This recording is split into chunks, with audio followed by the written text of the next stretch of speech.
Good morning. Today is Tuesday, September 6th. It is 8:30 a.m. I'd like to welcome commissioners, staff, guests, all those watching at home. Thank you for everyone taking an interest in your local Kent County government this morning. With that, I'm going to open it up to public comment. Do we have any public that would like to address the Finance and Physical Resources Committee this morning? Okay, seeing none, I'm going to close public comment, and that will take us to the consent agenda. Is there a motion to approve the consent agenda?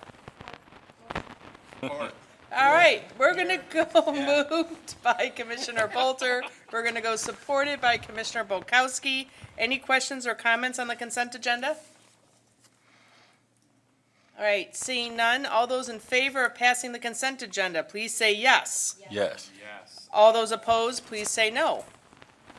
That motion passes. That brings us to item number 3 from the Administrator's Office. Al?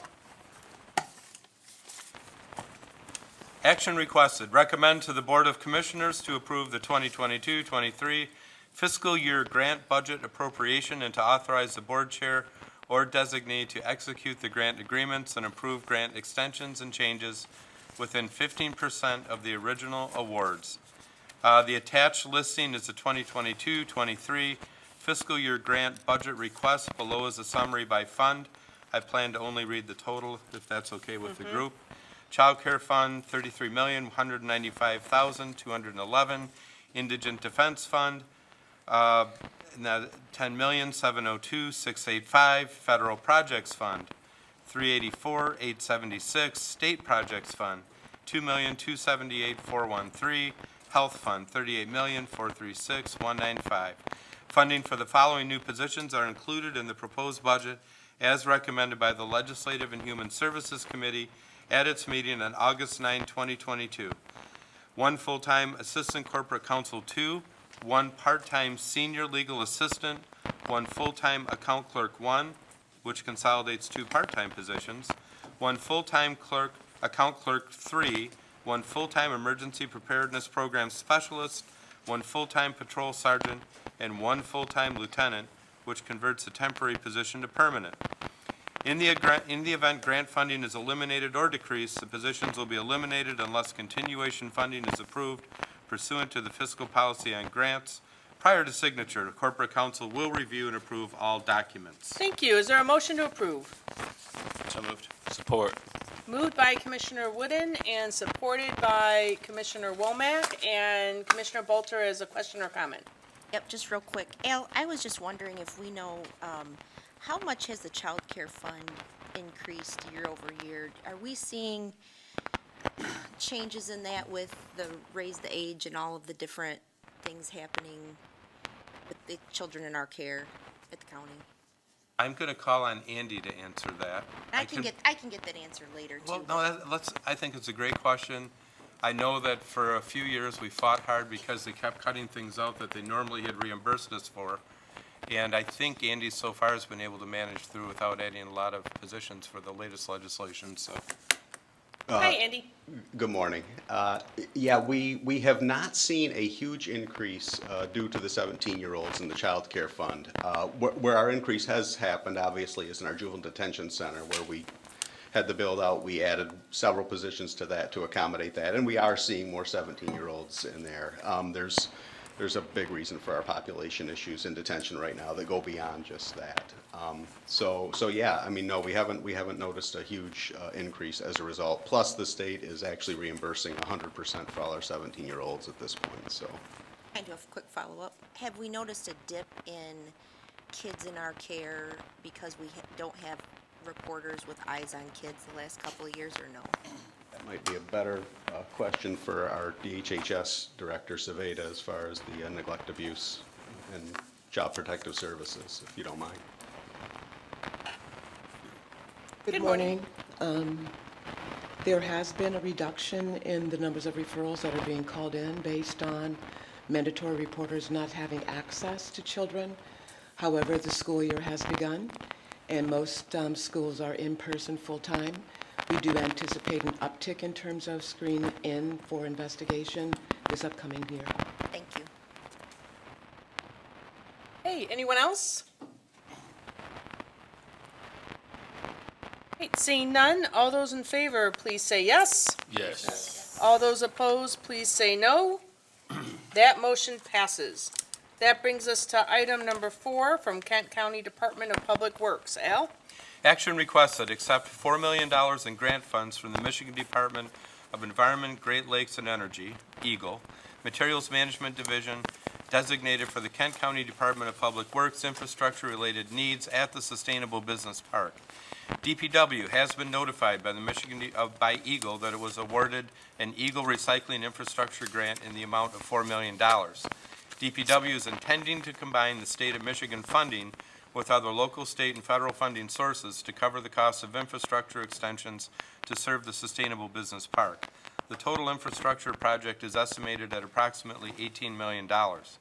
Per the county's fiscal policy on grants, contracts, and donations, the board has granted the Finance and Physical Resources Committee authorization to approve acceptance of grant funding over $25,000.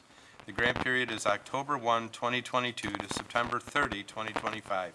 Corporate Counsel will review and approve all documents as to form. Okay, is there a motion to approve? Motion. Support.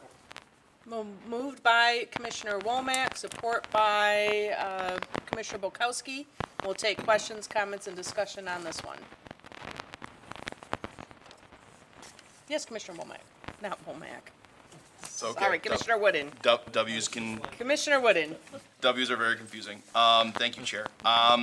Just because I didn't see, there wasn't a draft resolution, does this not end up going to the full board? Or was that just not necessary for this action request? Linda? Or maybe I just didn't see it. If you see the, as Commissioner Bolkowski pointed out, the third bullet, the Finance Committee deals with grants of this size. Right. So that it does not need to go to the full Board of Commissioners.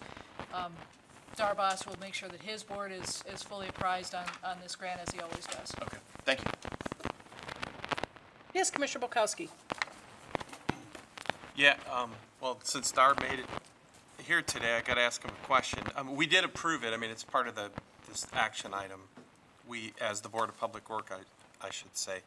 But it states in the second bullet point that this is going to be an $18 million project, which has been the number we've talked about a lot. On what's page 48 of our packet, I was struck that the project amount is listed as 24 million. Is that, like, is it inflation? Which is the right number that we should be concerning ourselves about as this project rolls forward? Sure. Good morning, Commissioners. The right number we'll probably have in the next couple of months as Fishbeck, our engineer of record, completes the design documents and we go out for bid. We've been working between 18 and 20 million based on estimates from a couple of years ago, but because of inflation and a lot of pressures recently, we don't know exactly where the number's going to land. Our goal is to generate and attract the funds necessary for all the infrastructure, so that will be paid cash. We'll have a better number here in a couple of months that will go back to the Board of Public Works and of course the Board of Commissioners for final approval. But we've been working from the 18. It could go as high as 24, but until we have a better sense from our engineer and the construction bids, we won't have that final number until then. You're welcome. Hey, Commissioner Antor? Sorry, I was just wondering what all the noise was. I don't know if you can hear it over there, but it's, Sounds like a mouse is in Yeah. the ceiling. Al, do you hear that?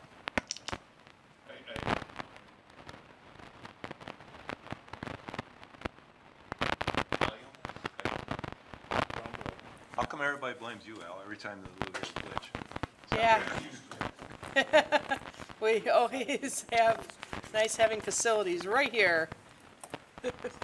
There's a part of facilities that needs fixing. All right, we'll work on that. Commissioner Wooden, do you have, Yes, I actually have another question. Go ahead. Thank you.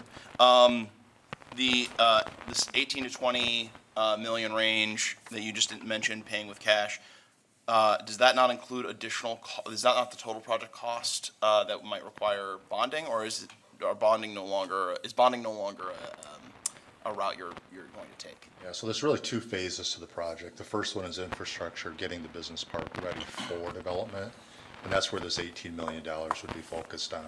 Second phase would be the actual construction of the mixed waste processing and other facilities at the business park.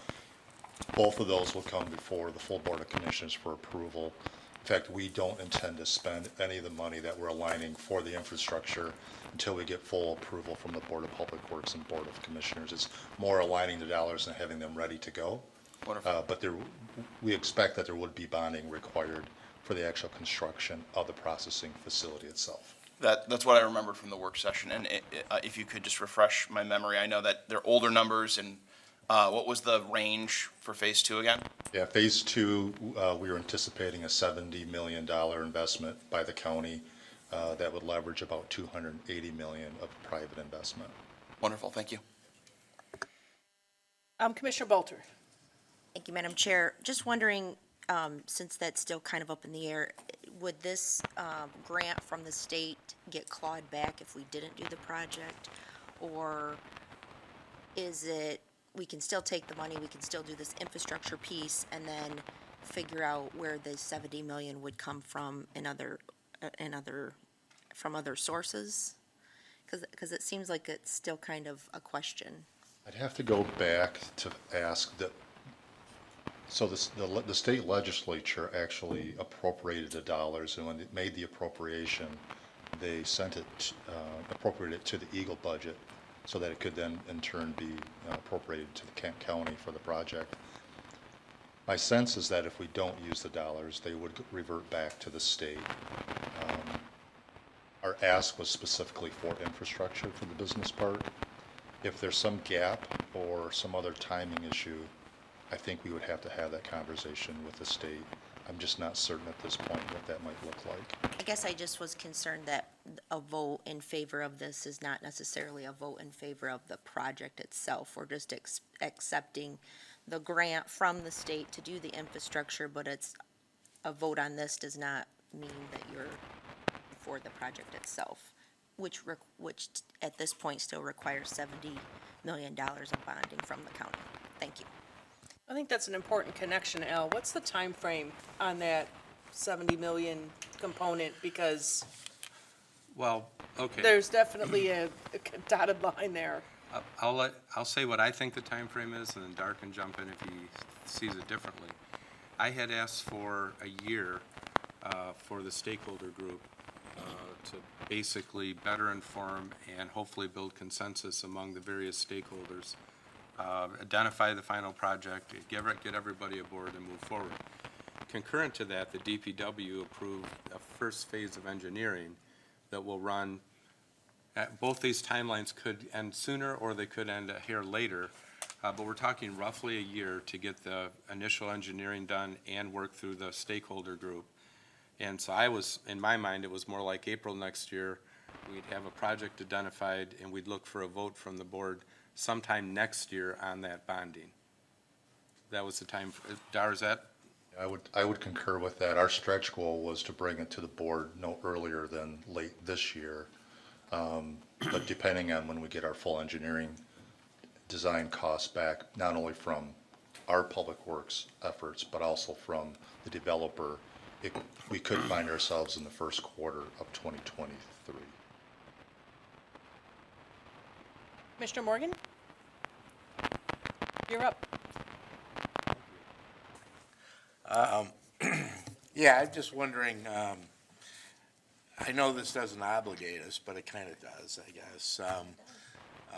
So I just don't know.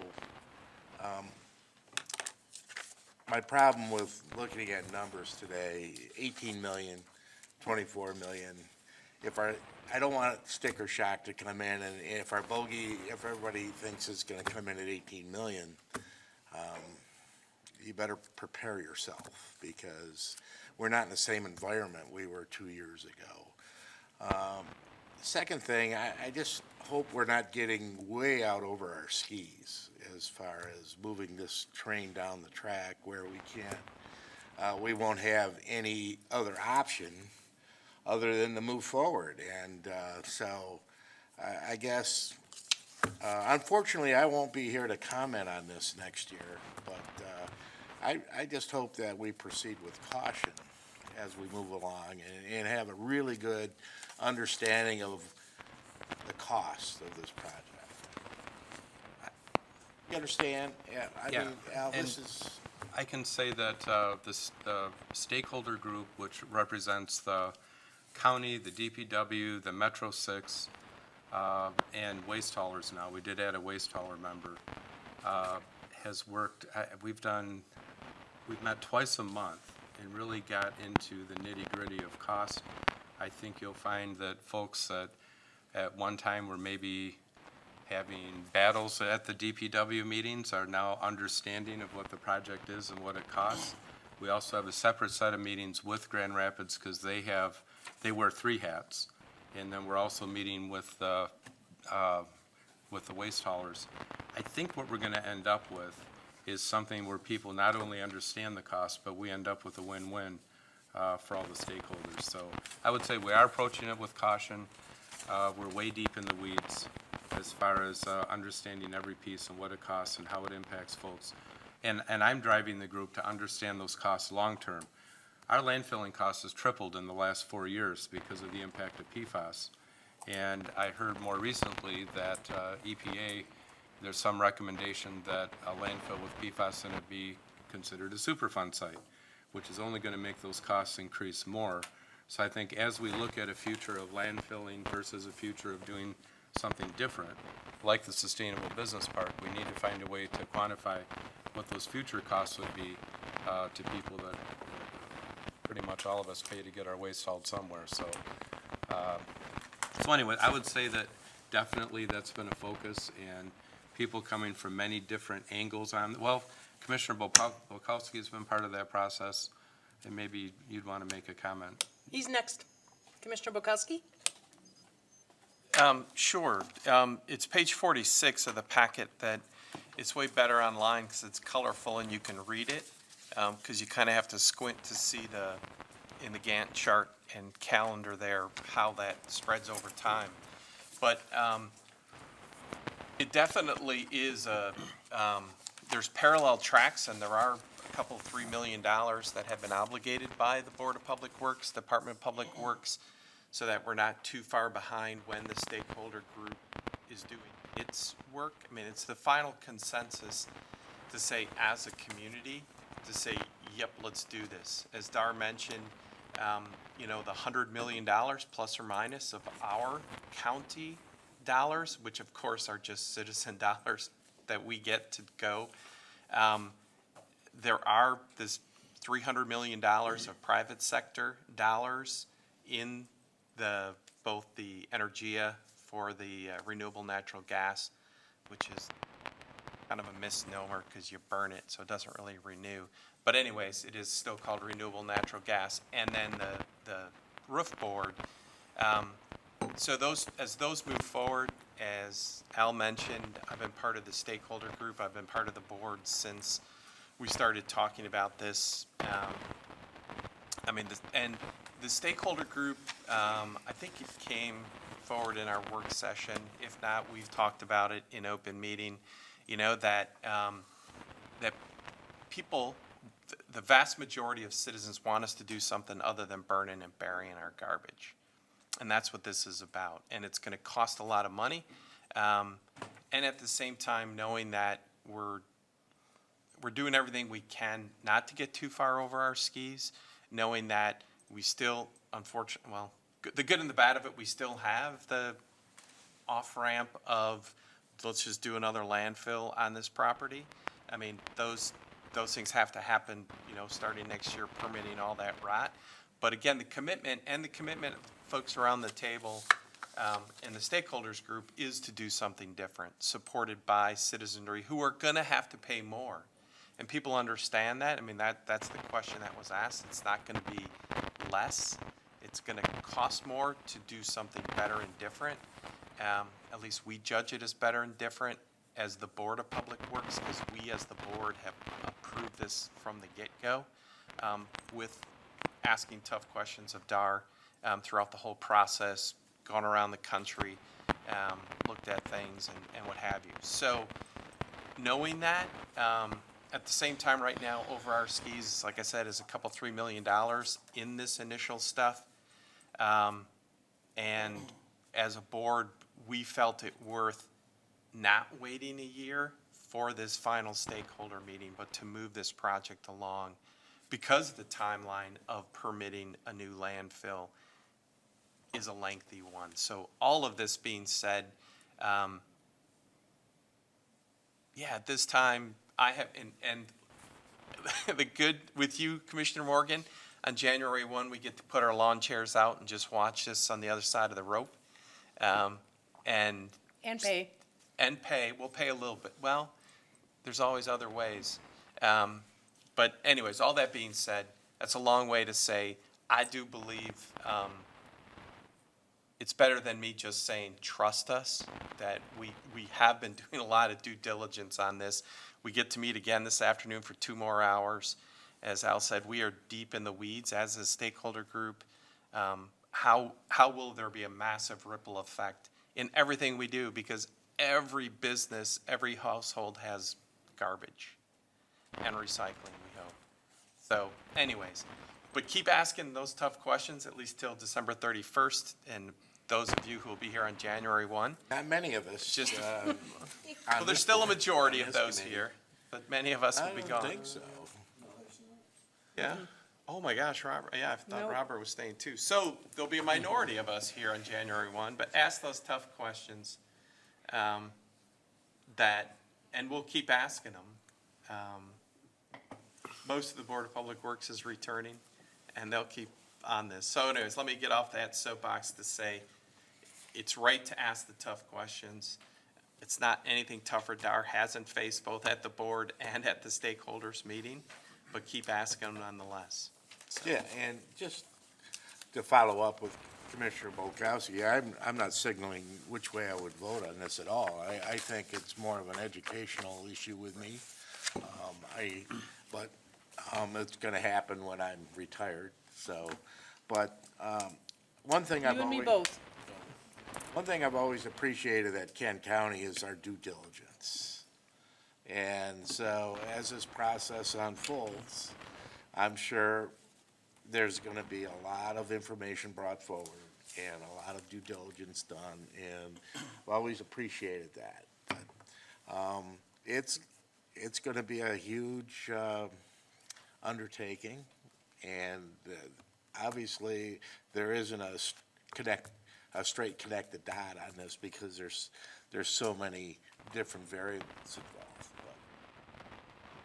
Dar, thanks for your patience with my long-windedness this No morning. worries. If I could add to it, Go ahead.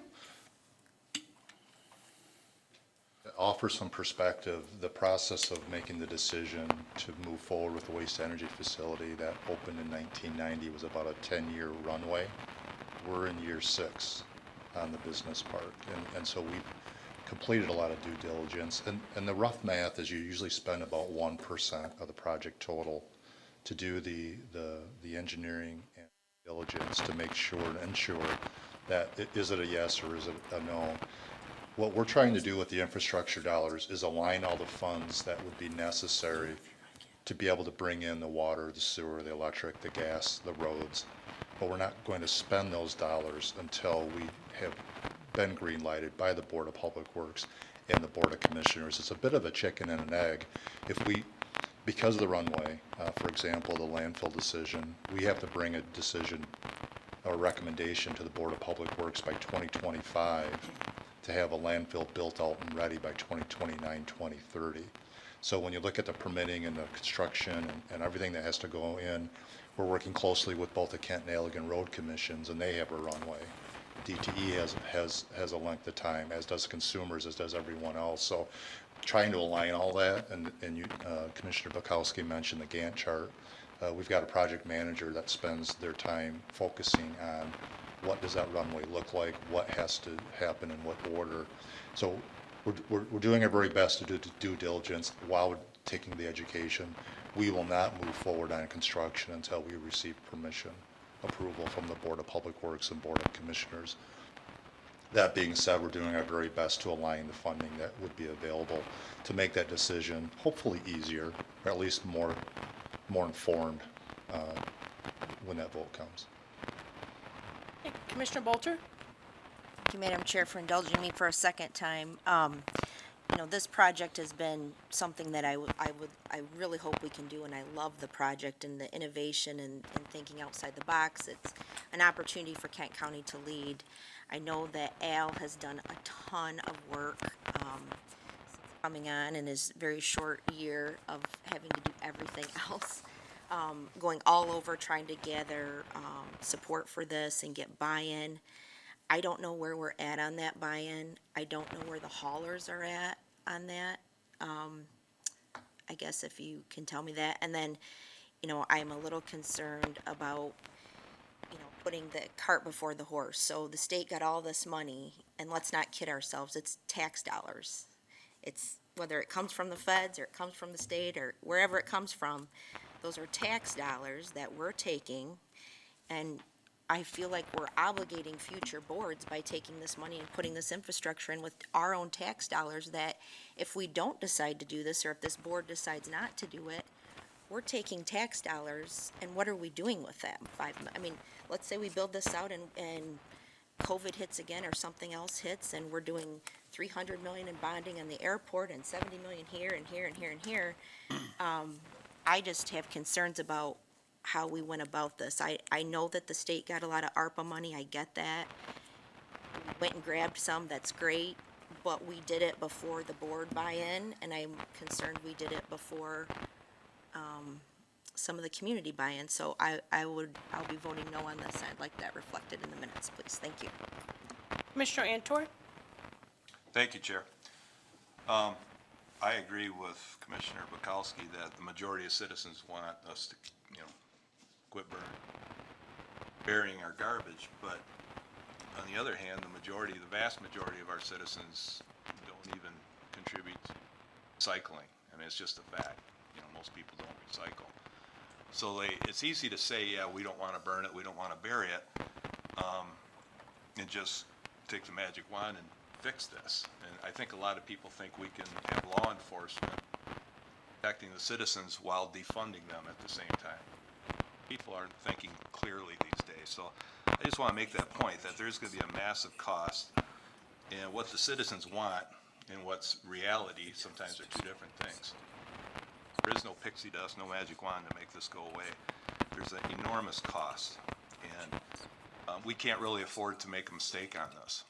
Our recycling back in the day when we were going to, as a commodity, send it to China, and that whole thing kind of blew up because it wasn't ready.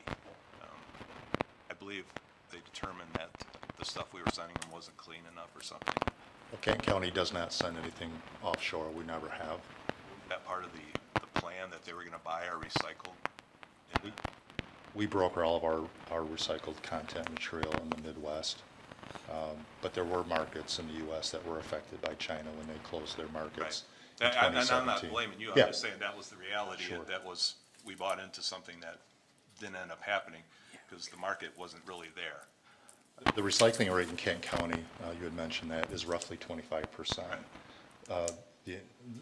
The interesting piece behind the mixed waste processing facility that we're proposing is that what we don't capture in the recycling stream, we will capture through the mixed waste processing.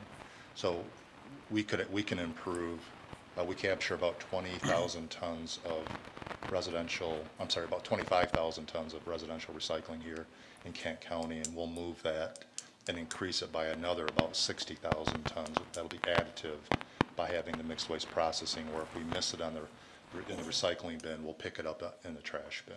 Yeah, and Dara, God bless you, I know you're doing everything you can do and you're trying to make things better, not worse. It's just that what you want to do and what the reality is, our constituents, the taxpayers, these people that claim they want a cleaner America, they need to contribute. It's time to step up, put some skin in the game, and actually separate things. I mean, it's not that big a deal. I do it, and it's a pretty simple process. But again, you're talking 25% of the people that maybe do it, 75% not. I just don't like this idea that we can solve all these problems. People have to be responsible as well. And The bogey that we have as a department is Kent County still generates 1 million tons of trash a year. and it's not going down, and it's not going away. Yeah, it's gonna increase. And we have 600 trucks going to the South Kent landfill every day, and that's not going away, and it's not becoming a smaller number. That's why we started this process of rethinking how could we manage this differently in the future. And we know it's a big deal, right? It's a hard question. The comment about the waste haulers, not all the waste haulers are on board, because there are waste haulers that would prefer to bring it to landfill. We've used Epic MRA and other polling that tells us something very different, that if residents had a choice in terms of how their trash was managed differently in the future, they would be willing to pay a little bit more. We look at the long-term legacies. Yeah, Al mentioned the PFAS issue. PFAS is a huge issue, and it's something we receive by no fault of our own, right? We're the last point of disposition. We receive PFAS at the waste energy facility and have to put in treatment facilities there at our South Kent landfill, and the EPA just made a ruling that they're considering, and it's out for public comment, that they're going to move all PFAS above a certain criteria, and we'd be exceeding that into a hazardous waste profile, which means all of our landfill operations are now hazardous waste facilities and have to be dealt with accordingly. I mean, it's multi-millions, if not billions of dollars, not only for us, but across the country, because there was a chemical out there that we didn't know about that was in McDonald's wrappers that ends up in our landfill, and now we're paying the price for it. So it's a challenge, and we manage it every day, for sure. I totally get it, and I understand where your heart is on this thing.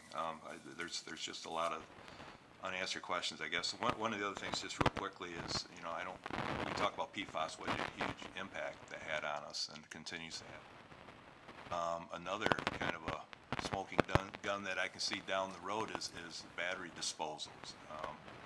Plan for that, because I know people say we'll keep recycling them, but that's not feasible from what I understand. You can do it to a point. But as we turn greener and greener, what do we do with all the batteries? It depends on the style of battery. We do collect and we do recycle. There's the lithium ion, there's the NiCads, there's the lead acid. Right. Some are more challenging, some are larger than others. There are companies that are beginning to put in recycling facilities for the larger batteries coming out of the electric vehicle market. I can't stand here today and tell you I have all the answers. Well, we're but- just scratching the surface right now. Well, 20 I mean, years from I now, think what you're seeing is a shift. I mean, there was a day, I mean, probably at the beginning of my career, where underground storage tanks and the leaking ones with all the gas stations was an issue across the state of Michigan. Still is. Still is, but it's been in large part corrected, where most of those leaking underground storage tanks have been pulled, and that's a legacy of petroleum. So there's a legacy with almost anything out there. There's no silver bullet. Petroleum has had its impacts. I'm sure electric vehicles will have theirs. We just have to do our very best to manage it. I agree. And I'm not In our picking on part, you. sure. I'm not picking on you. I'm just saying,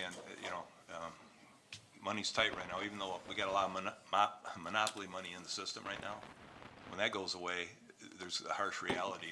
And so I probably won't be here either for the battery disposal piece when that becomes a real issue. But I wish you the best of luck. And we're doing our best to align funds that are available now for future use in the next year or two. If we wait, the funds will not be there. We don't believe the funds will be available at that time. So you've heard the once in a lifetime type thing. I think we agree partially with that, but it has taken a number of years not only to communicate what our intent and plan is here, but to have those same conversations with both state and federal legislature.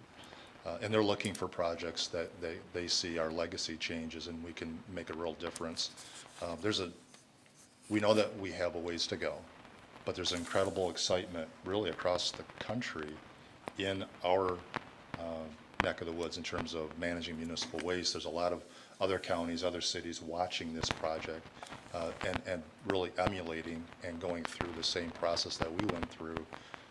We were pretty early in terms of identifying an issue and wanting to make a change, and now they're watching and following our lead in terms of how we're going about it. So we'll see. At the end of the day, we'll see, where we end up. Hopefully early next year. Okay. That's fine. I'll have another conversation with you a little bit later. Thank you. Hey, Commissioner Wooden? Thank you, Chair. Just to certainly understand that there's a lot of things we don't know about, and just looking back to the portraits of our former chairs. I have to imagine former Chair Ehlers probably didn't know everything about recycling, and we don't even know what's going to happen 20 years from now either. Looking at the grant that we're reviewing here, I see here on the front page, the end date is essentially 3 years from now, September 30th of 2025, which will certainly come sooner than we expect. But also looking at here, the recapturing provisions that are there says that if we can't do this project, which we haven't decided yet, this money just reverts back to the state.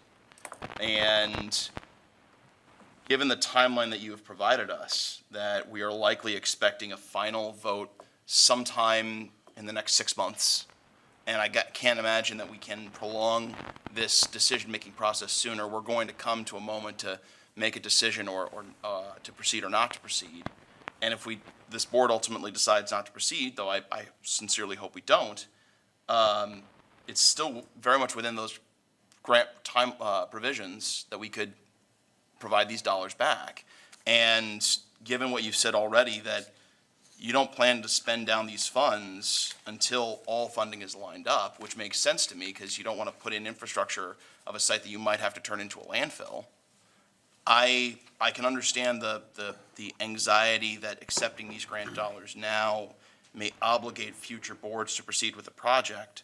But as I look at the agreement, I do believe there are enough protections in here to prevent future boards from, that we are not obligating the future boards on the decision to proceed or not to proceed yet with this, by taking these funds. So I just wanted to share that in terms of why I can understand the discomfort and the desire to have things kind of all together at once. But I do think with the provisions in this grant agreement, there are enough protections in place to ensure that we are not obligating future commissions. And I'll be voting for it. Commissioner Womack? Yes, my question is aligned with Commissioner Wooden. Could you break down a little bit more, and I know it's in the paperwork here, but we also have people listening in, a little more on what the financial commitment of the county would be when we talk about the $24 million and where these different fundings would come in for this project? Thank you, Commissioners. There's a number of funding opportunities that we're aligning ourselves. One is, of course, an appropriation through the state legislature. That's before you this morning. There's also other recycling infrastructure grants. The state of Michigan through Eagle has ongoing grant cycle that we've been discussing with them. Kent County DPW has money set aside for the future construction of the South Kent landfill expansion. Should that not move forward, then we would be asking our board to redirect those funds toward this project and towards that infrastructure. We're also having additional conversations with the state of Michigan right now on supplemental funding later this year as to whether or not there'd be funding available. We're working with PAA on that right now. We've also made funding a request at the federal level through Senator Debbie Stevenow's office. And so we're aligning a number of different requests up, again, with the intent of fully funding the infrastructure piece of this before we actually move forward to construction. So our goal is to bring to the Board of Public Works and to the Board of Commissioners really a two-step process, although it parallels. One is approval to move forward with the infrastructure development, and then approval to move forward with the mixed waste processing facility. We have to be slightly ahead of the processing facility and the developer because we have to be closer to shovel ready, which means moving dirt, putting in infrastructure, water, sewer, roads, so that they can begin their development on the site. So we do have the schedule. It is built into that schedule, but we would not be asking for one without really approval for the other. But we have to be able to move the one forward a little sooner so that we can be ready for their development when that time comes. Thank you for the 360-degree expose on where this funding comes. It gives me a better idea of the sources to bring in these financial resources. Could you tell me a little more about what percentage you think Kent County taxpayers may be responsible for, or a dollar amount or percentage? So for the infrastructure build, the 18 to 20 million that we've been talking about, I don't believe there's any Kent County tax dollars being spent here. The Board of Public Works we would request the board to use revenue from an enterprise fund that otherwise would be used to build out the new South Kent landfill expansion, along with other funding sources that I mentioned.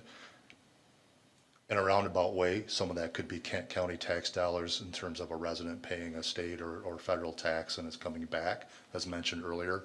But in terms of a direct Kent County tax dollar, I don't see any tax dollars being spent. In fact, when the time comes for the Board of Public Works and Board of Commissioners to consider the bonding, that would be a revenue bond paid back by the Department of Public Works on the fees that it charges for the disposal and recycling of trash here in Kent County.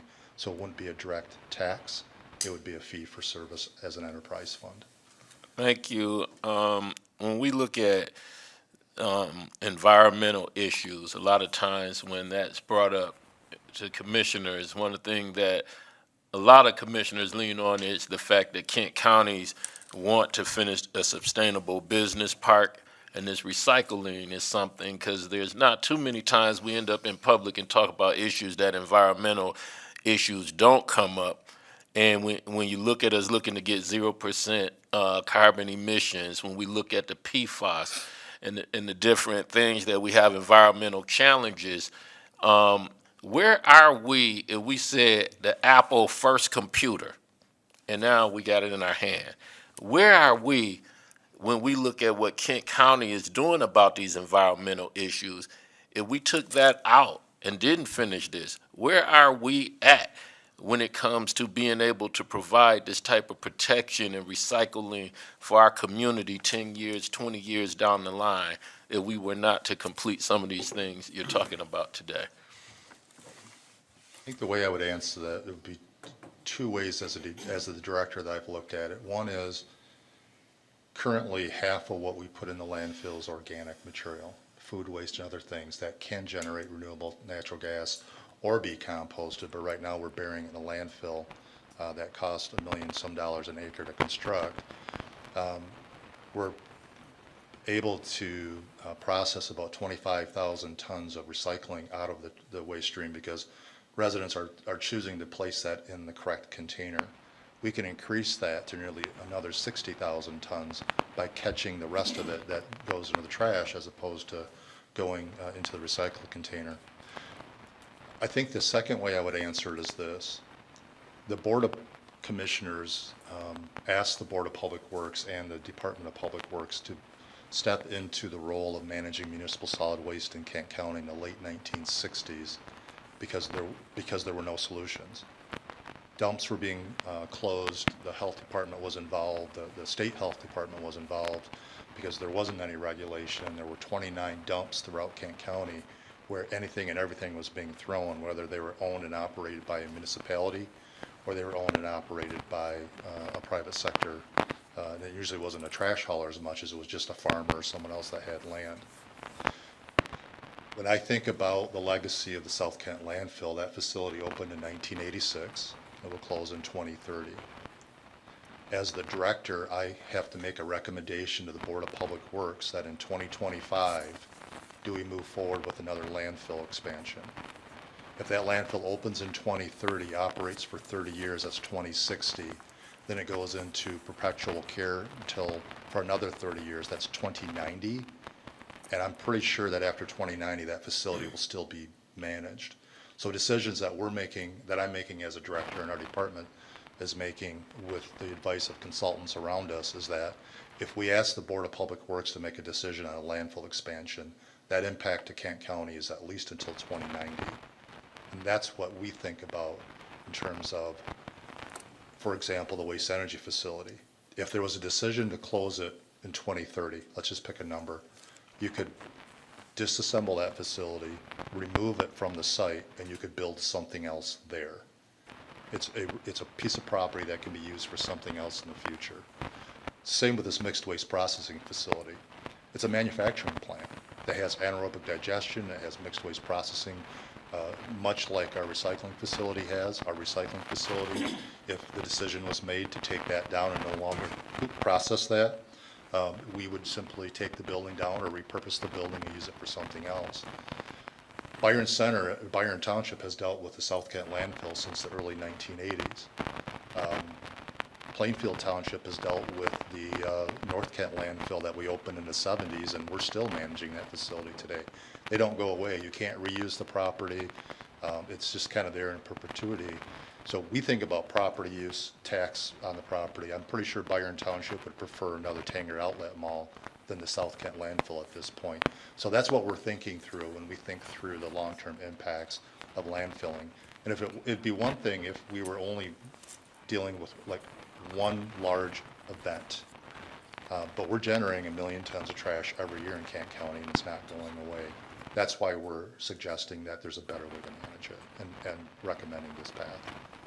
Well, thank you very much, and you definitely answered my questions on how we evolve with the substance that we have to manage for the betterment of this environment and all of our citizens in the entire county. So thank you, Dar.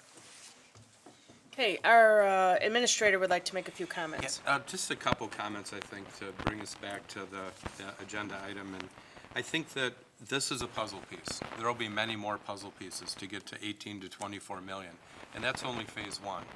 And so we'll collect those puzzle pieces until it's complete.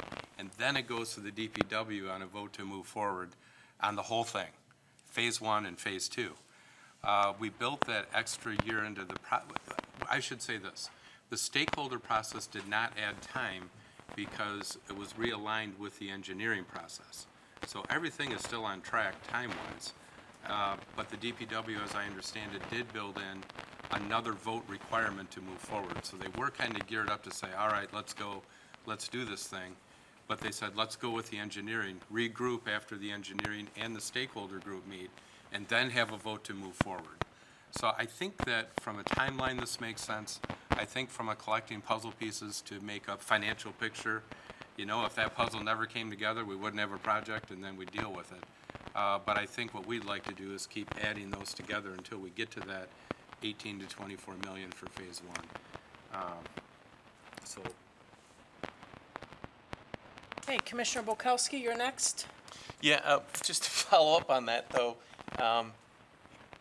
that as a person who loves puzzles, you see the box, and you're like, "That I want to build that," and then you go slightly bonkers because all the colors are blue. How did that happen?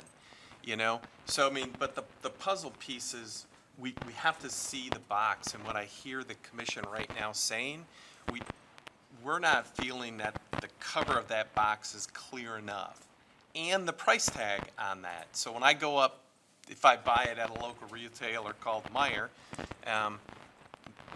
it's gonna, well, hopefully it says it on the shelf.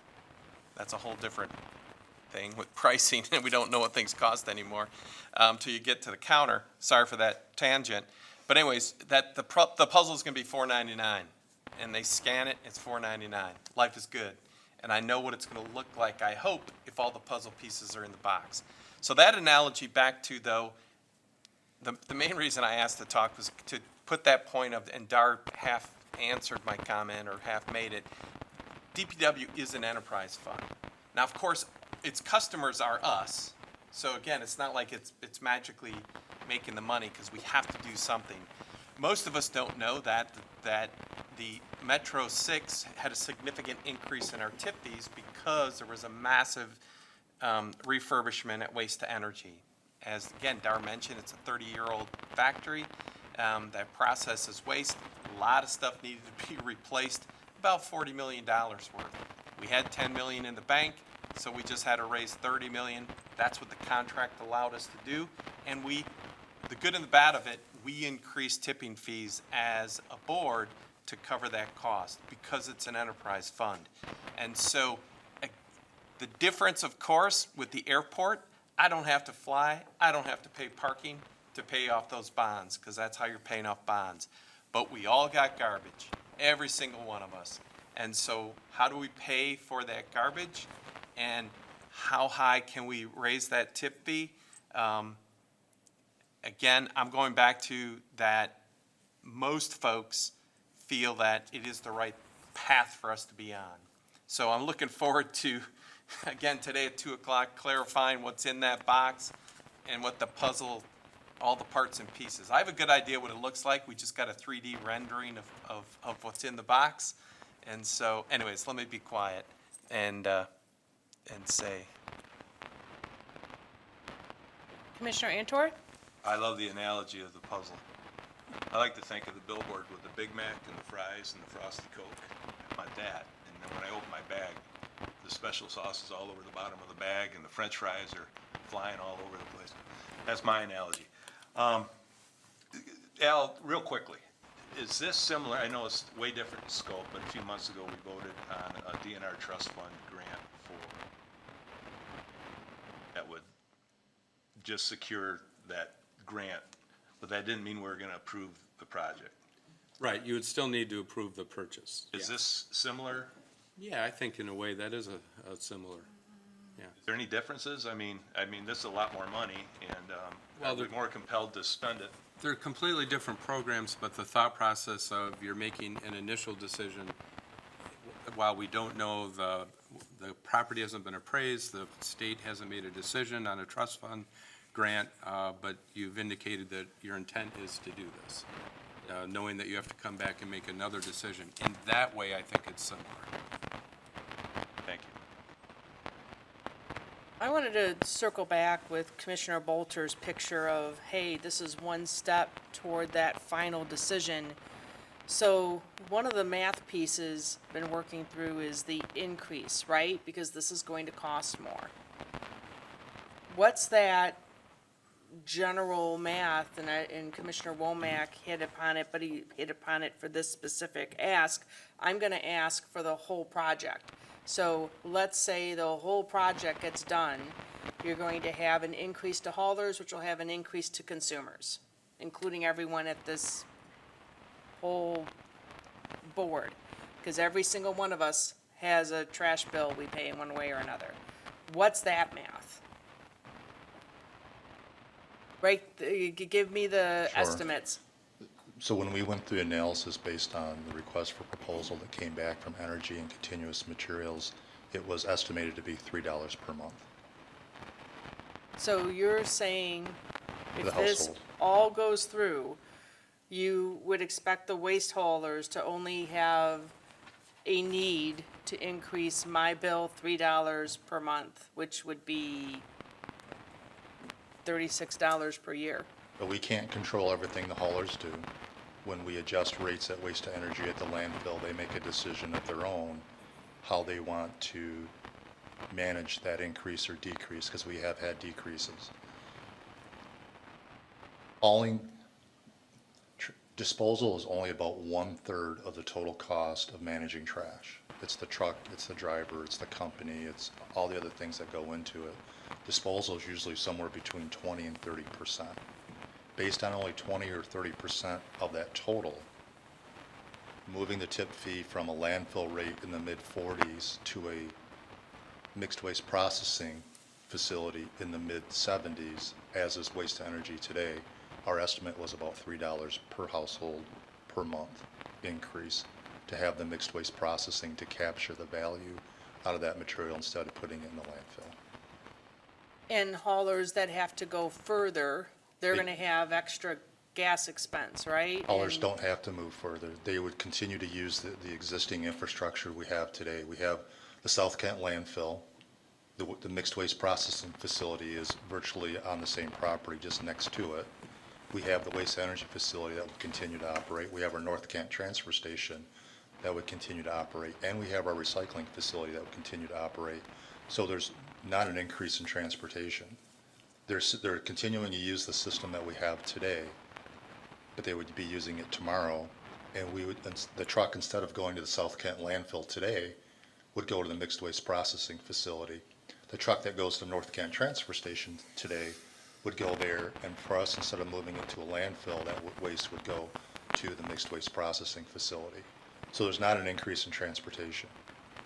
Okay. All right, anyone else?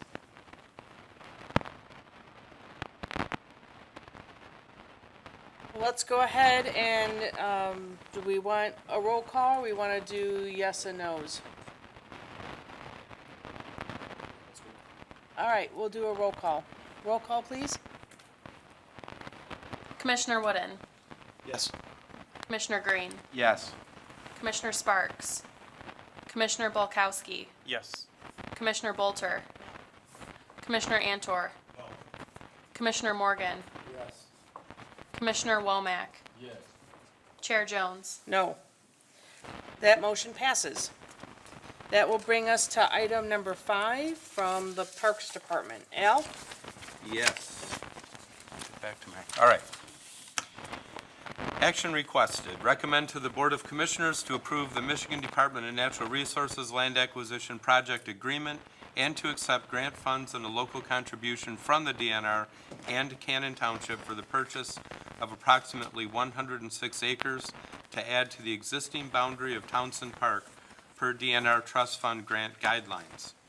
The Parks Department has been working with the Skipper Family Trust for several years to expand Township Park in Cannon Township.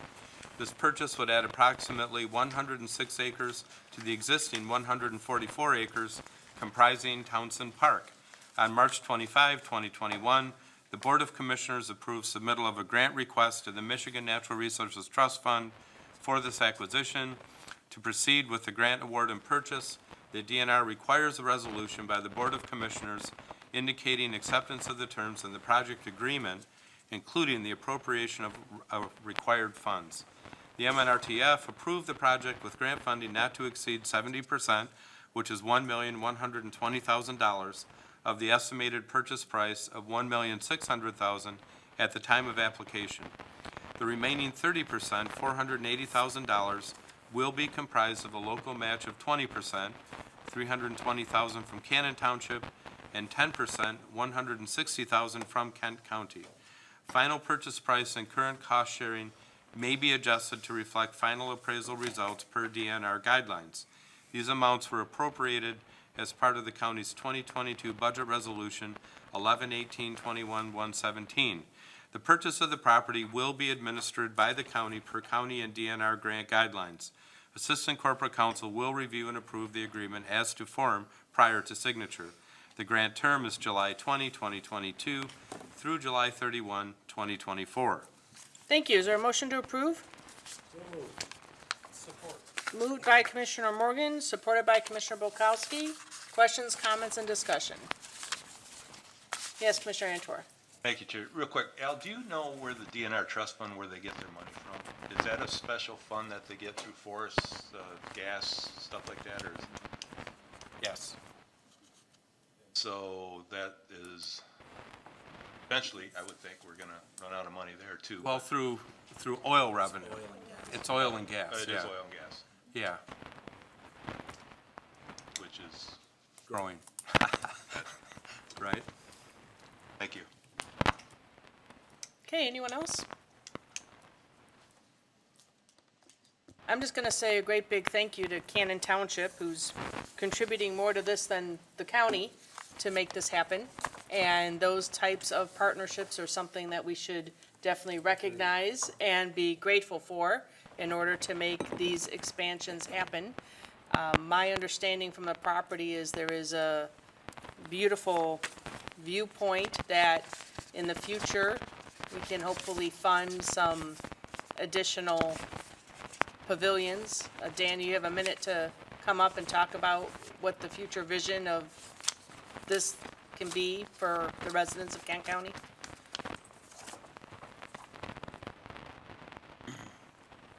Everyone. So when we did submit the application, we always do some type of a master plan. If hopefully someday you'll be able to meet us at the property and take a look at it. But there is a beautiful high hill that overlooks some wooded areas and Bear Creek. So we would, one, hope to have a beautiful rental facility there that we can hold weddings and family reunions. And then just a lot of good trails, hopefully some sledding hills that Cannon Township is asking for, and just picnic areas. So, Thanks. All right, with that, All those in favor, please say yes. Yes. All those opposed, please say no. That motion passes. That brings us to item number 6 from Kent County Community Action. Action requested, recommend to the Board of Commissioners to authorize an amendment to an agreement between Kent County Community Action, KCCA, and Link Up Nonprofit Housing Corporation, Link Up, to increase the original contracted amount from $810,000 to $1,110,000 for eligible Home Investment Partnerships Program, home costs, to authorize the board chair or designee to approve extensions, amendments, and increases to the grant appropriation not to exceed 15% of the amended award. On February 25, 2022, KCCA entered into an agreement with Link Up to construct 6 new LEED certified 3-bedroom, 2.5-bathroom townhomes, each with its own accessory garage on property owned by Link Up. The location of the project is 137 36th Street Southeast, Wyoming, Michigan 49509. The original agreement is being amended to increase full funding to Link Up by $300,000, which will be utilized to address increased material and labor costs, and will also be used to mitigate increasing mortgage interest rates to maintain affordability for future home buyers. Construction on the project commenced on April 20, 2022, and the projected completion is spring of 2023. Prior to signature, Corporate Counsel will review and approve all documents. Thank you. Is there a motion to approve? Motion. Support. Moved by Commissioner Womack, supported by Commissioner Wooden. We'll take questions, comments, and discussion. Commissioner Bolkowski. Do we know what the full cost of this construction project is? I mean, this is home dollars. Is that the whole cost? I'm just doing quick math, cost per unit, just wondering. Jenny, you have that More information? curiosity than anything else.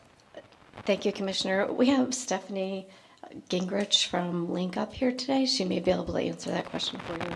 Cal is here if there are questions about the procurement piece.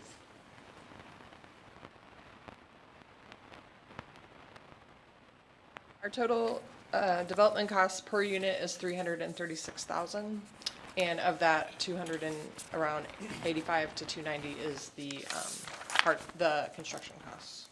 All right, thank you. Any other questions on this one? All right, seeing none, all those in favor, please say yes. Yes. All those opposed, please say no. That motion passes. That brings us to item number 7, property development rights. Al?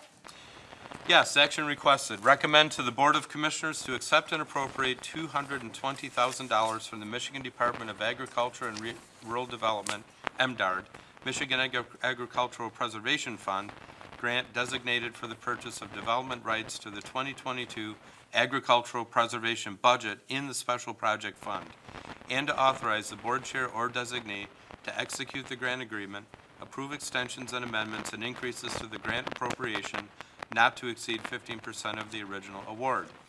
The county has been notified by MDARD that it will receive an MAPF Purchase of Development Rights grant in the amount of $220,000. This grant is only to be used for the purchase of development rights from 2 parcels in Sparta Township totaling 110 acres. 410520 400 and the second parcel is 410521 100 020. These funds will cover an estimated 50% of the purchase price of the easement. The remaining funding for the easement is expected to come from the Grand Rapids Community Foundation and from the landowner. Resolution 07-21-2291 accepted and appropriated federal funds of $100,600 and estimated 23% of the purchase price. The term of the grant is March 1, 2022 through September 30, 2024. Corporate Counsel has reviewed and approved all documents to form. Okay, is there a motion to approve? Support. Moved by Commissioner Antor, supported by Commissioner Womack. We'll take questions, comments, and discussion on this.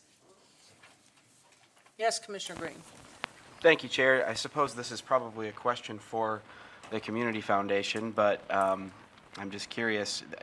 I haven't seen very many of these projects in my time on this committee. So where does the Community Foundation's interest in supporting this come from, and is that pretty standard for them to get involved in this type of thing? So I use the foundation as a holding place. We have an endowment there. So it's not general fund dollars from the county. It was donations from years past in the program's history, but it's held at the community foundation. And so we're able to draw down for that for the express purpose of purchasing development rights. Okay, great. Thank you. That's helpful. Hey, anyone else? All right, seeing none, all those in favor, please say yes. Yes. All those opposed, please say no. That motion passes. That brings us to item number 8 from Fiscal Services, liquor tax. Al? Action requested, recommend to the Board of Commissioners to appropriate an additional $598,273 from the Michigan Department of Treasury to the 2022 substance abuse budget in the general fund for substance abuse programs provided by Lakeshore Regional Partners. The county receives a liquor tax distribution from the state annually as provided in Public Act 106 of 1985. State law requires that 50% of this distribution be distributed to the county's designated substance abuse coordinating agency for substance abuse programs. For 2022, the county planned for liquor tax receipts of $3,295,522, of which $1,647,761, or 50%, was appropriated for distribution to the county's designated substance abuse coordinating agency. The county has already received $3,629,659 with an additional receipt and distribution remaining. Fiscal Services is estimating that the county could receive upwards of $4,492,068 in 2022, of which $2,246,034, or 50%, must be distributed to the county's designated substance abuse coordinating agency. Because of the unplanned liquor tax revenue, an additional estimated appropriation of $598,273 is required for distribution to Lakeshore Regional Partners, the county's designated substance abuse coordinating agency. Thank you. Is there a motion to approve? So moved. Moved by Commissioner Bukowski, supported by Commissioner Bolter, and we'll take questions, comments, and discussion. Yes, Commissioner Morgan. Seems like people are imbibing more. This seems like it's more than, it's a big increase over past years to my recollection.